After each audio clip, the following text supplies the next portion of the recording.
Okay, welcome everyone. Thank you for joining us today. The topic is construction defects, bad and ugly, and I eliminated the good because I don't think there's anything good about it. Uh, as usual in our webinars, we're offering a money back guarantee. So if you didn't learn anything, you do not learn anything from this webinar, we'll gladly refund your money. Just email us and let us know that you didn't learn anything. No questions asked, okay? Uh, we're good people. I want to introduce you to our co-host, Martin Pea. He's the IT back-end, front-end, right-hand, left-hand man. And he's going to be monitoring things, making sure everything works smoothly. Also, he's going to be serving virtual coffee and pastries. So put in your order, and hopefully he'll get to you. The last webinar, I think he forgot, but that's okay.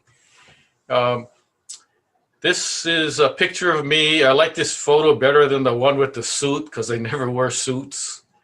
And just a little bit about me. I work as an expert witness as well as a construction engineer. Expert witness, been on probably over a couple hundred cases involving different kinds of construction defects. Also, I've been an expert witness for DCCA RICO, Regulated Industries Complaints Office for the state of Hawaii. And basically, the role was to inspect conditions by contractors that was allegedly defective. Okay, so I was involved in ADR, Alternative Dispute Resolution, concerning mediation, arbitration cases, and also litigation cases. So a lot of what I'm going to talk to you about today is actually firsthand experience based on years of doing this type of expert witness work. Okay, so basically the series of Ask the Building Expert webinar series was created to help building owners, association owners, property managers, board members, realtors, and anyone else who has an interest in this topic or the topics of our webinars. And we have about 24 webinars we're giving this year. If you have any ideas for future topics, just let us know, and we'll be happy to include them in the future if we can fit it in. Okay, this webinar is presented by Construction Management Inspection, which is a company that I own, and they're basically financing these webinars. Now, let me go over the Zoom webinar features. It's not like a Zoom meeting where you can see everyone's photos and everyone gets to talk. The way this webinar is structured is that basically I'm the only one speaking, but I don't want to, not answer your questions. So there's a Q&A function that you can use by going into your bar, and it's going to be either on the top of your screen if you have a PC, or on the bottom of your screen if you have a Mac. And you can go in the Q&A section and type in your questions. Now, if you want to ask your question live, there's a raise hand icon. You click that on, Martin will know to invite you in and open up your microphone so you can ask your questions live. I prefer live questions, but if you just want to type it in, that's fine too, okay? Also, if your microphone is unmuted when it's time to talk, double check your menu and unmute so we can hear your questions, okay? And by the way, I welcome all your questions. This is Ask the Expert, Ask the Building Expert. So now's your time to ask. You have a live expert here, so take advantage of the situation. And not only that, I get paid by the hour, so go ahead and ask away. So What is a construction defect? Well, basically, it's any type of failure that causes damage. Now, you may not see the damage, but it could be there. Okay, so basically, in a nutshell, that's what the definition is. Now, there's an expanded definition.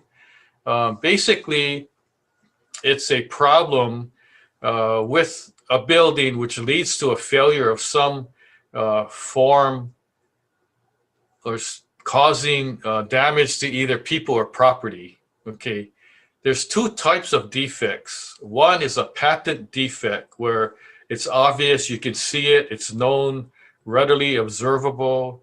Example, holes in a drywall, you can see that. Okay, that's pretty obvious. The other type is what's called a latent defect, which conditions are not readily observable. They're concealed. And discovery of the defect may take years before the condition is known. And it also may take destructive testing, such as cutting open walls, ceilings, floors, to actually look at what the problem is. Okay. So what are the causes of construction defects? There's three main causes of construction defects. One is a design error. And what does that mean? Well, you have architects or engineers and a team of designers called design consultants.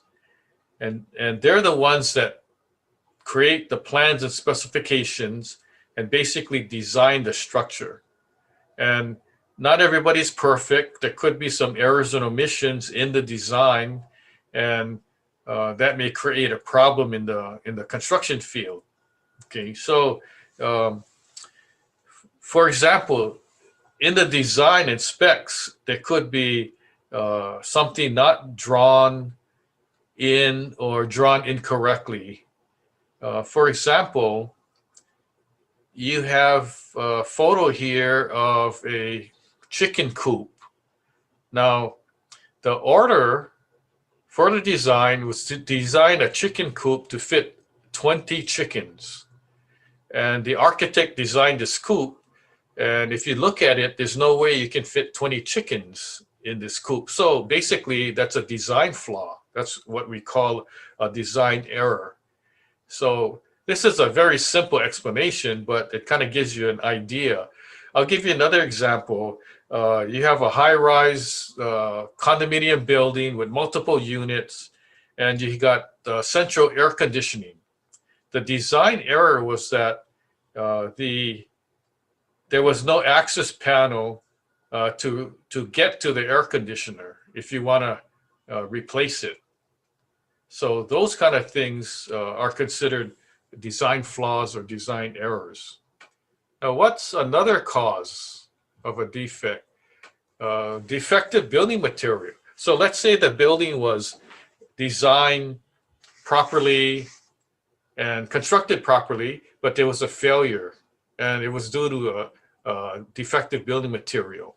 Okay, so that's a contribution to a construction defect. In this photo, you have what's considered hardboard siding, and when it gets wet, it rots.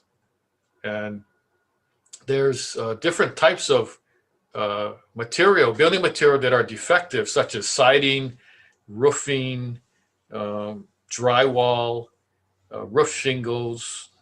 In this photo, the siding was so defective that the cat didn't want to eat in front of the house. So you have, like say you have roofing shingles that are defective where the minerals delaminate from the roofing paper. I had a situation where they installed solar reflective shingles and there was this white powder coating on it, and the manufacturer's rep said it will go away after 6 months. After heavy rain, it was still there, and I told him the white material is covering up the reflectivity of the shingles, so it's not working properly. So I consider it defective. Also, paint. You could put brand new paint on, but if it starts flaking, fading, or chalking within the year or two, then something was wrong with the paint. Also, if you heard of PEX, which is plastic plumbing piping, there's failure of that material, not the plastic pipe, but the metal connectors that are composed of zinc and brass material. Okay, I don't know if you heard of the Chinese drywall. That was defective too, and I don't like the name Chinese drywall because the drywall came from China. It's not Chinese. What's the other cause of construction defects? This is the biggie. Most of the defects are caused by poor workmanship. Now, as you can see from the photo, this faucet was not installed correctly. When you turn it on, the water doesn't even go into the sink. Okay, it ends up on the counter. But poor workmanship is the number one cause of construction defects. And most of the construction litigation claims are due to poor workmanship issues. Now, what is the term good workmanship as used in construction contractors law or the definition? Well, there really is not a specific definition, but the courts have ruled that the workmanship that falls below the general standard of care is considered poor workmanship. So, for instance, the baseline would be, what would another contractor that would have installed this building component have done any differently? Would they have done a better job? And if the majority of the answer is yes, he would have done it differently, he would have done a better job, he would have constructed it so that there was no defect here, then you could consider the poor workmanship on the part of the original contractor. Okay. Now let's talk about the top 10 most common construction defects. One is soil condition. As you know, there's areas of soil that is not good. It could be unstable soil called adobe soil, which is expansive soil. When it gets wet, it expands, and when it dries out, it contracts. So commonly known as like dry riverbed cracks. If you see this condition, that's not the ideal condition to build a house or building foundation on. The photo on the right is a building in China. I think it was 12 stories, and the foundation was not good, and the building fell over. If you look at the photo, the bottom of the screen is actually the roof of the building. Okay, so foundation issues are important. Let's talk about the framing.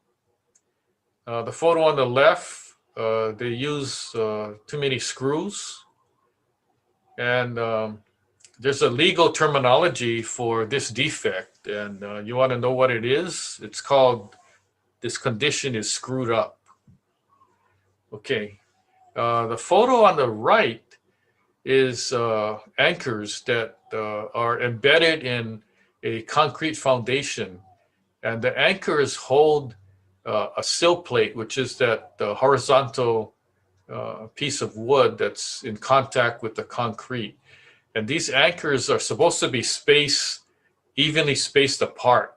In some cases, they misjudge and they lay it out incorrectly. So you got that anchor bolt too close to a 2x4 vertical wood stud. So that is a framing defect, or it's a foundation defect. Okay, so what about water infiltration conditions?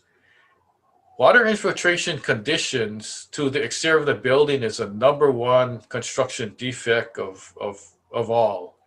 If I put together a whole list of all the construction defects around in Hawaii or even in the US, the majority of them fall into the water infiltration category. Okay, so very, very important to be aware of these conditions. The photo on the right is actually a basement, and the wall had bowed in because there was too much hydrostatic pressure.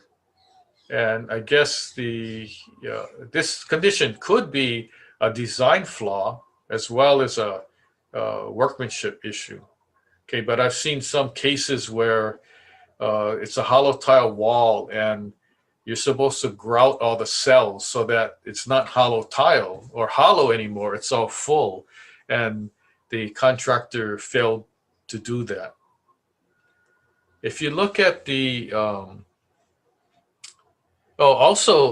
speaking of the photo on the left, maybe you don't have enough rebar in it, or the wrong size of rebar, or incorrect placement of the rebar causing the problem. But as you can see, the only way to tell is you got to demolish the wall or a section of it to inspect it and determine what the contributing factor was in the failure. Okay. If you look at the photo on the right, you can see the roof and the shingles are kind of just sliding off the roof. So it's obvious that it was a defective installation because the nails that were used to nail the shingles were not the correct size. They were too short. And that is a big problem. Now, if you had a hurricane, guarantee all the shingles would be gone, and it would be in the neighbor's yard or down the street somewhere. So when we investigate improper installation, especially on a roof, we look at the manufacturer's specified nailing pattern, the specified size of nails to use, and what type of flashing to be used, and the connection of the flashing, with the roof eave. And there's a lot of details that we look at to determine what the cause of the problem was and what the contractor should have done correctly. Some other defects: we got windows that leak, fire stopping, and insulation. Either there is none or it's improperly installed. So the photo on the right shows wall penetration. So they make holes in the drywall and they run their electrical conduits or plumbing, piping, and that kind of thing. So if you look at the hole, which is on the left, that does not have any fire stopping, and the hole on the right does. If you see that red clay looking thing around the piping, that's proper fire stopping. So you have one hole that's not fire stopped and the other one that is. Okay, we got some plumbing. We got this kind of snake situation with all these copper plumbing lines. That's not really, I don't know what the plumber was thinking. And then on electrical, you have two wires on one circuit breaker, which is a no-no. It's called double lugging. And the manufacturer of the breaker only specifies one wire to one breaker. We consider this an overload condition. Okay. Also, there's air conditioning. So you could have condenser in the wrong location, ducts that are not taped, a drain line that's not connected, or you could have improperly designed air conditioning system where you have airflow in two rooms, but you have no vents in another room. So also temperature difference. So been in cases where office building, brand new air conditioning, and then one part of the office is hot and another part is freezing, and it's just an improper balance of the air temperature. Okay, well, if you were counting, I actually gave you probably 12 top 10 or maybe more, but that was a bonus. Okay, so um, some quick tips on construction defect prevention. Now, here's where the nitty gritty comes in. So, valuable tips on construction defect prevention: review building plans, inspect before, inspect during, and inspect after. Before, during, after, that all pertains to the construction. So there's a construction progress. So you inspect before, inspect during the construction, and then you inspect after. Now, I'm not asking you to do the inspection if you're not the proper party to inspect, but your job would be to make sure that somebody inspects and make sure that person takes photos. And I've even heard situations where people take videos. Okay, this is really key because if you only inspect after, if the inspection's only done after, you're not going to know what the condition was before installation of a building component, and you're not going to know what happened during the construction phase. Okay, so basically, you're coming in after the fact, and when you come in after the fact, it's really hard. You're going to have to write out the protocol on what you need to determine what the defect was.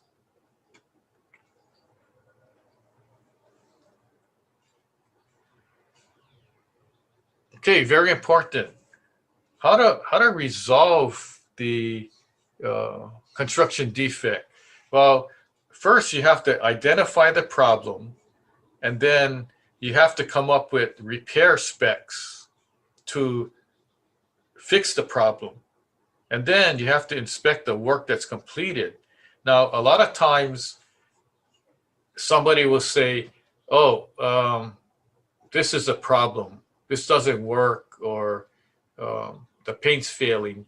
And they note that down. And then the contractor just goes in and repaints the wall or fixes the problem.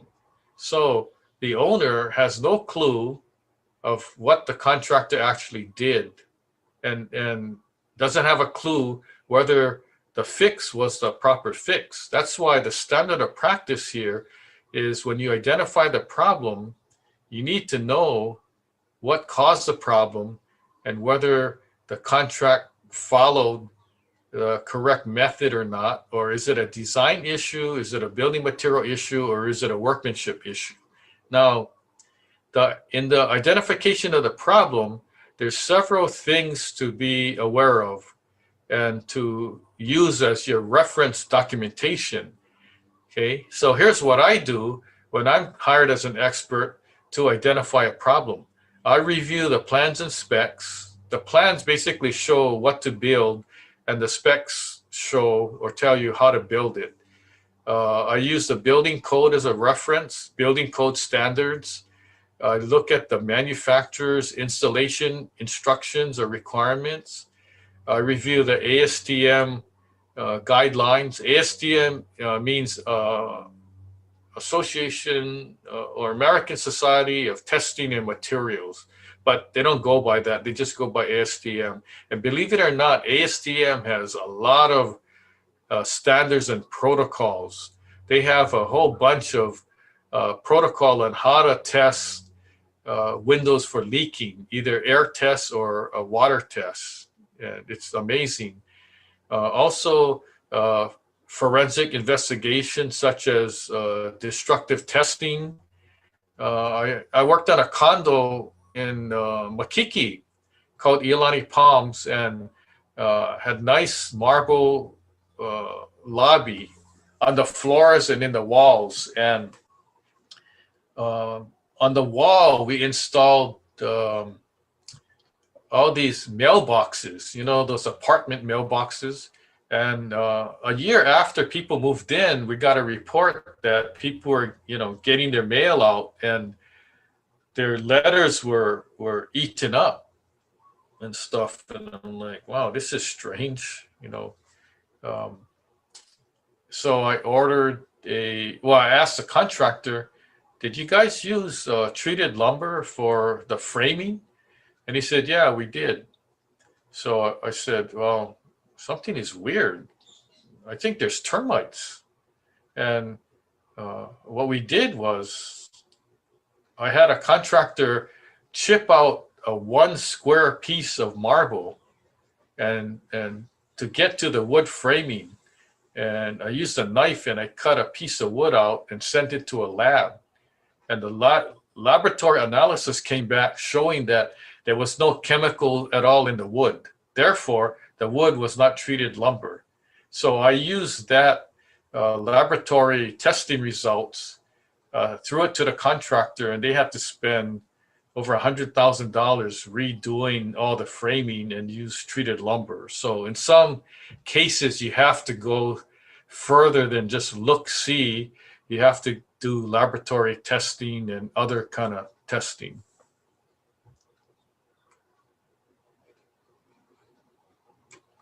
Okay, if you haven't had fun already, we're gonna get into some actual cases. This is Ko'olani. I think it was built in 2009 or something like that.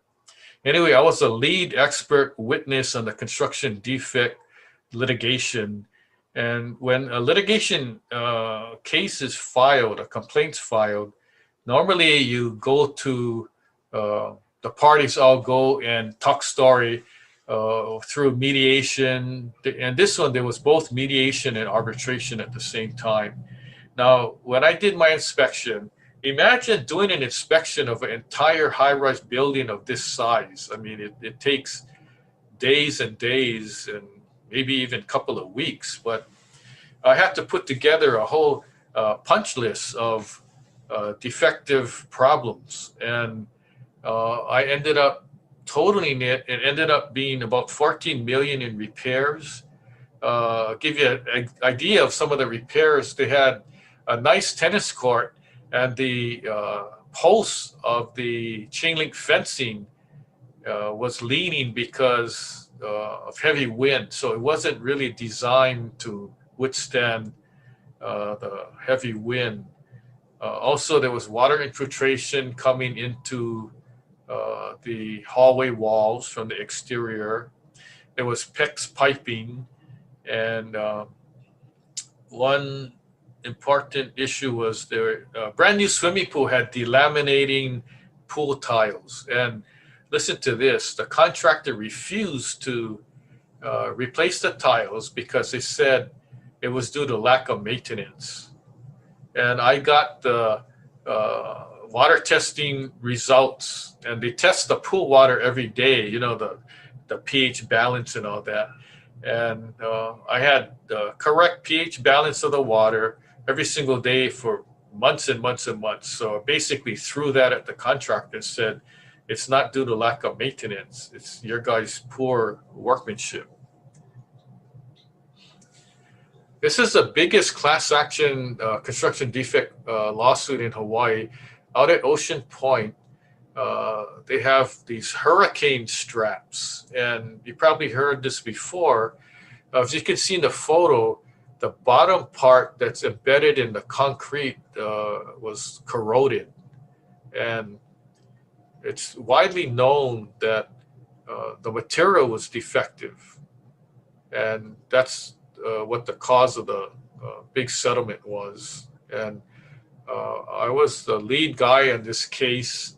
The class action attorneys, the law firm was out in Beverly Hills, California. So I had to fly out there to go visit them and talk about the case. So that was a very interesting trip I had. By the way, the same condition exists not only at Ocean Point, but in other, almost every other development in the Ewa area, and also Mililani.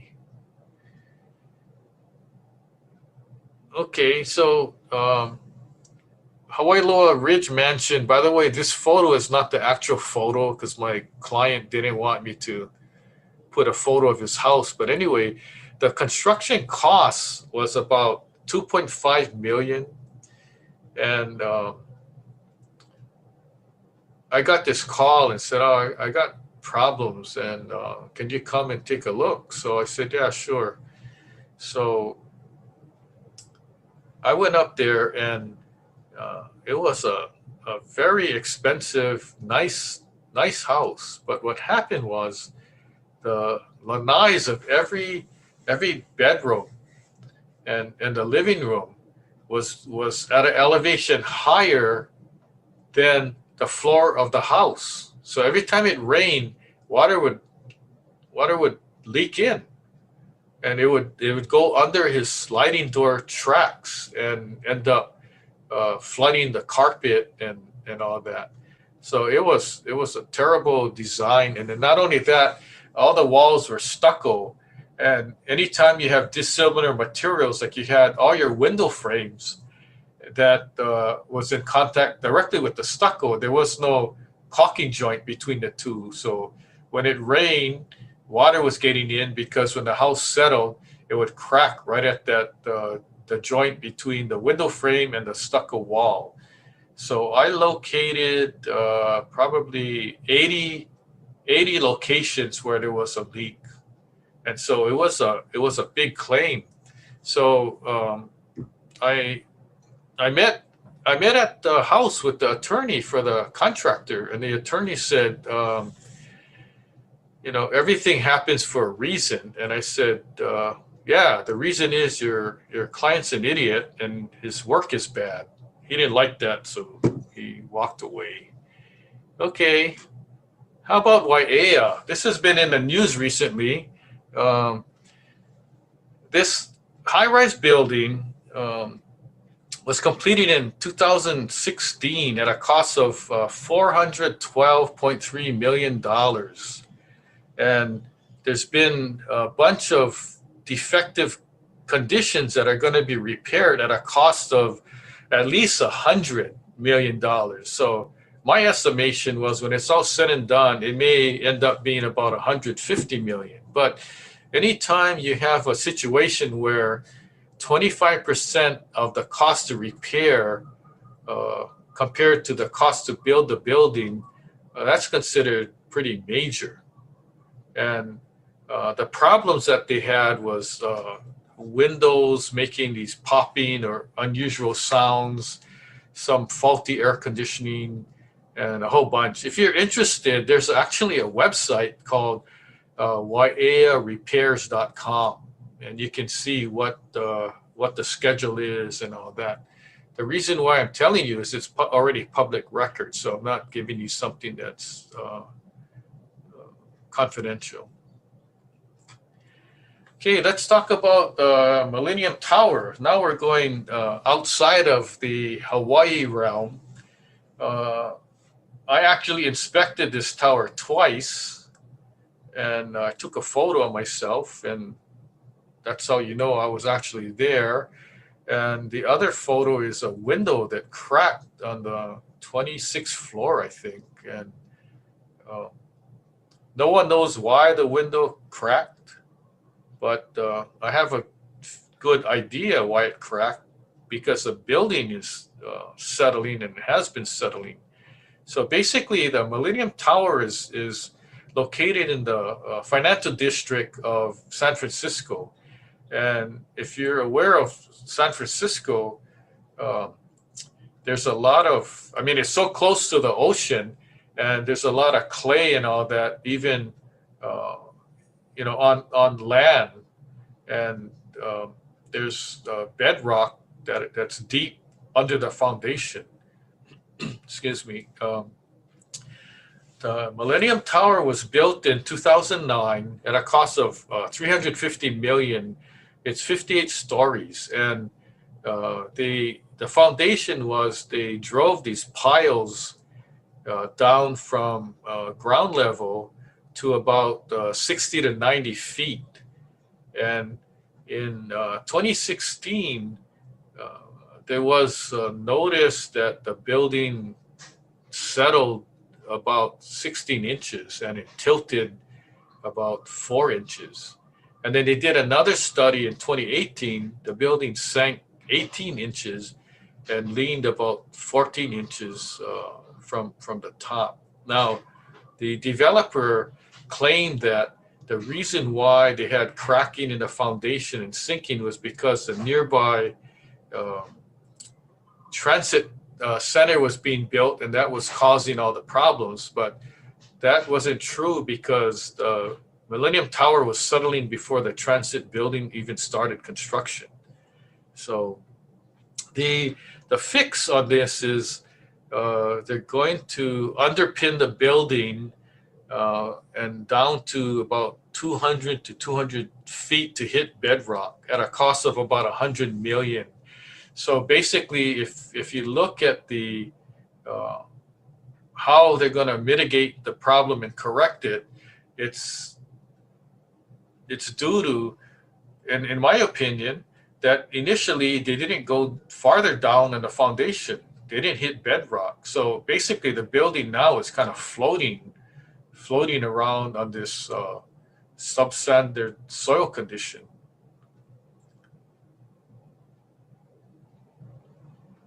So a lot of fun. I even inspected the Salesforce Tower and the Transit Center too, because they were like walk. There was only it's only a block away from the Millennium Tower.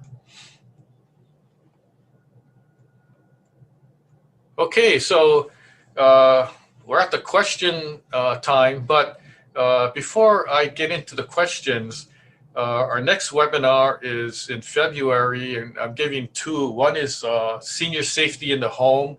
I'm discussing what not to do so our seniors have a safe environment. I'm covering trip and fall conditions, electrical plumbing, stairs, smoking in the home, kitchen, and that kind of thing. And then another webinar I'm giving in February is building safety COVID-19 protocol.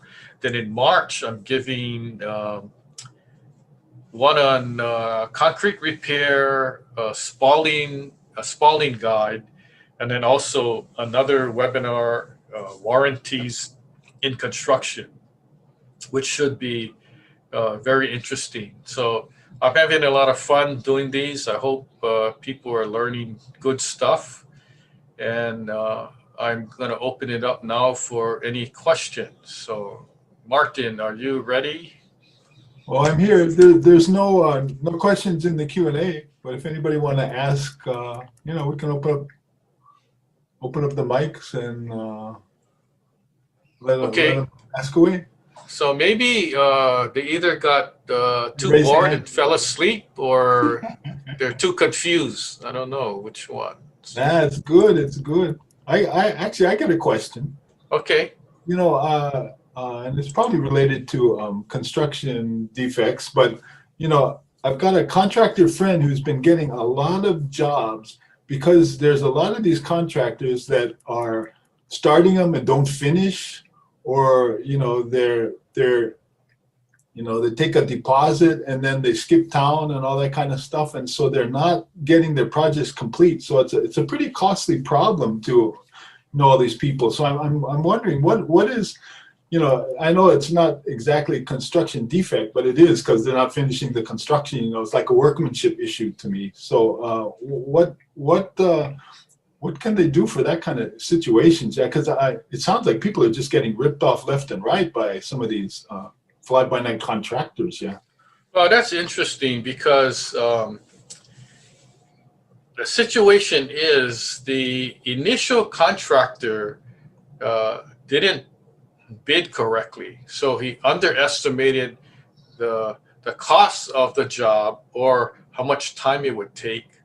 So what happens is halfway through or wherever he decides to uh, skip out, he determined that he's going to lose money in the job, so he'd rather just not continue because he estimated poorly.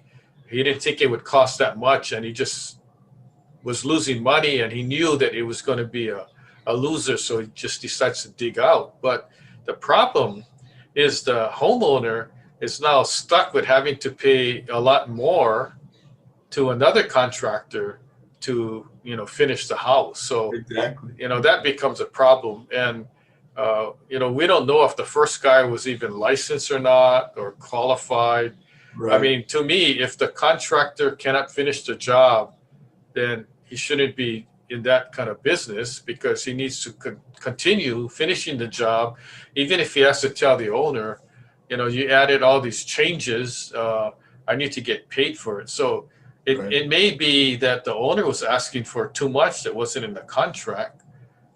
So, you need to understand both sides of the situation to make a determination. So it is good for the contractor that's getting all that work. By the way, it's harder to go in as a contractor to finish someone else's bad work than to just start from scratch and do it on your own. Yeah. Right. Right. Okay. Thanks. Yeah. There's a question from I think it's Suzanne. It says, how do you get the owner, AIA, contractor, etc., to give you the plans and specs? What happens if they refuse to give you the information? I can also open up Suzanne's mic if you want me to. Maybe she doesn't want to talk. I don't know. Okay, okay. All right, got it. Did she raise her hand? No, she didn't. She didn't. It's trying to be incognito, that's why. Okay. Well, you can answer the question. Okay, so in answer to the question, if you're the one that hired the contractor, then you should specify in the contract that the contractor or architect is required to give you a copy of those plans. If you don't, then they're going to say, well, you're not entitled to get a copy. Now, this is, normally on a single family dwelling. And if it's a recent construction, if they can't give it to you or don't want to, you can go and request a copy at the DPP, the building department. Of course, you have to pay for the copies, but that's another way to get it. Now, if you're not the owner and you're, let's say you're part of a condominium, what happens is the developer and the design team and the contractor, they're not going to give you a copy. And they don't want to, because they don't want somebody to go on a witch hunt and try to find more defects and all that. And I've seen that time and time again. When I request a copy, they just say, no, we don't have it or whatever. I know that they're fibbing. And normally the way to get it is we have to go, attorney has to go file what's called a motion for production of documents, and that's part of a discovery process in litigation. So the motion for production of documents means that they get served a subpoena, and there's a whole list of documents that are requested in order for me to analyze the situation. Yeah. And so for the most part, no one wants to turn it over, and you're going to have to use legal means to get it. But if you're owner of a condominium, there should be plans already that the developer turned over to the association. And I'm giving a webinar in the future about developer transition. And in that webinar, I cover when the condo association accepts the building from the developer, they have to turn over certain documents. And one of the documents that I request is the plans and specifications. So if that wasn't done, then something is amiss. Now, if you're on the board of the association, wouldn't you want the plans to your own building?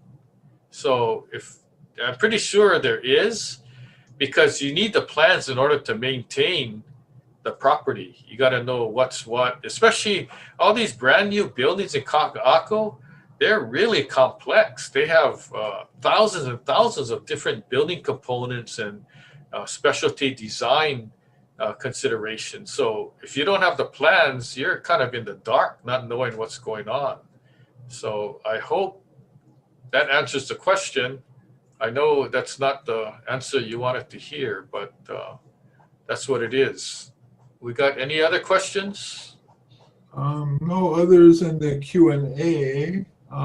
If anybody else want to ask, go ahead, raise your hand, and we can open up your mic. Right now, Do we? The first person to register for the webinar, is he on the webinar? Was that Adam? Yeah. He was here, but he looks like he had to run off to another webinar or something. Okay. All right. So as long as he logged in, because we had a contest and we didn't tell anybody. Okay. So Adam was the first guy to register for this webinar. He actually registered before Christmas. So he won the prize. And what is the prize? Let me look for it here. Okay, so he won this book that I wrote with Brian Tracy, and it became a bestseller. So he doesn't know it, but he won this book, and I'm gonna mail it to him. I'll get his address. And so we got another contest. Okay, wow, we don't know, but I think we should have a contest where the first person that registers for the next webinar can win something. And then we have another contest where the person who attended the most webinars at the end of the year will get a prize. I think, what do you think, Martin? I think we should do that, right? Or maybe we'll do it like in 6 months. So we don't know. The people don't know how many people are attending or how many times, but that's an incentive for people to attend more webinars. I think that's good. Yeah. What do you think? Sounds like a good idea. Yeah. You providing some real valuable information even for me. So okay, good. So go pick up some $100 gift certificates or something and dining out, and if nobody wins, we can use it for ourselves. Okay, well, sounds good. If there are no more questions, then we can end the webinar. Once again, we appreciate all you guys attending. Hope you learned something. If you still want more information or you got questions, just email or give a call. I see somebody asked another question. You want to take a look? Yeah. There's another question. Is there only one universal construction standard of practice? That's the first question. Where does the public find the standard of practice? And is there a contractor's code of ethics and authoritative agency to keep the contractors accountable to the code? Kind of relates to my question.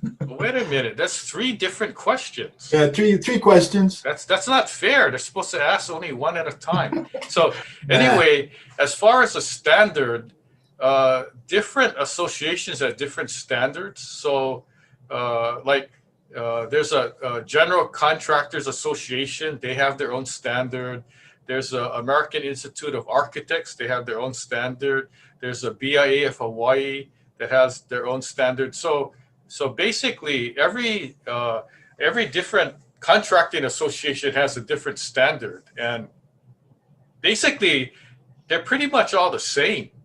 And it's like any other organization, like the National Association of Realtors or a bunch of associations that I belong to.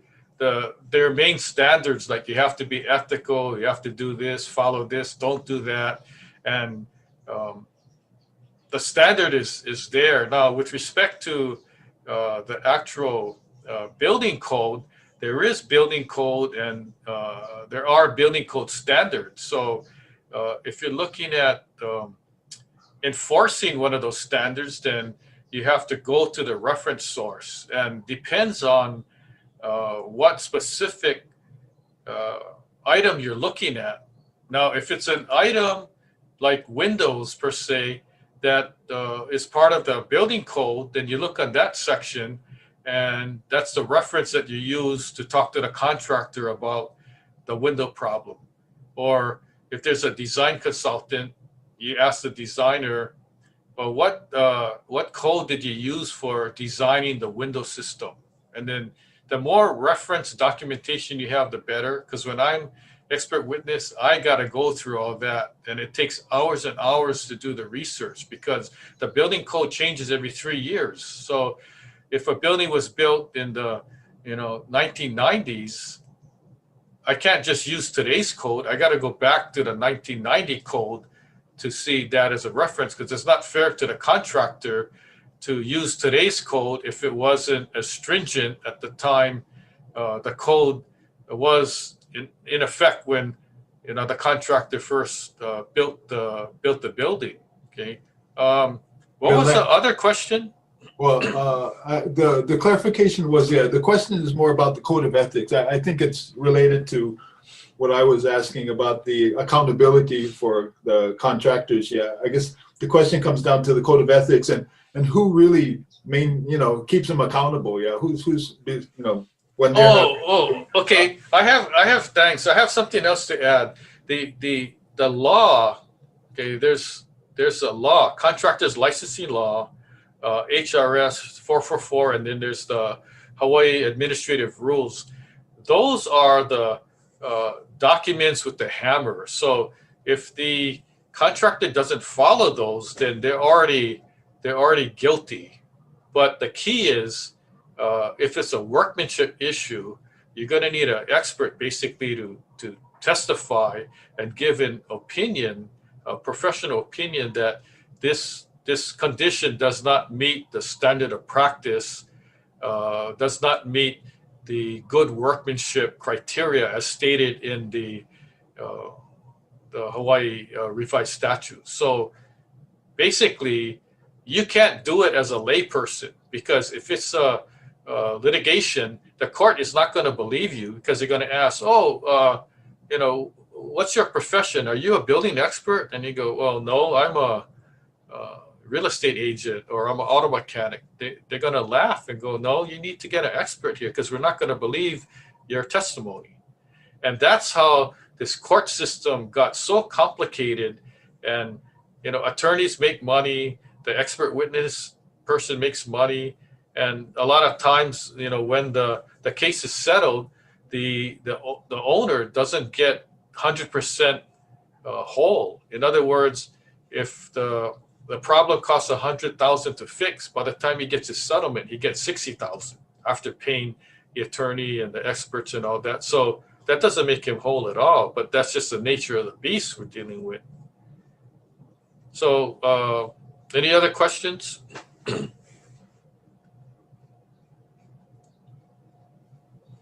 I had to unmute myself, sorry. No, I don't see any others here. But good questions. Good question. Yeah, excellent. So on the Q&A, I guess the questions that were there are just the ones that were previously asked.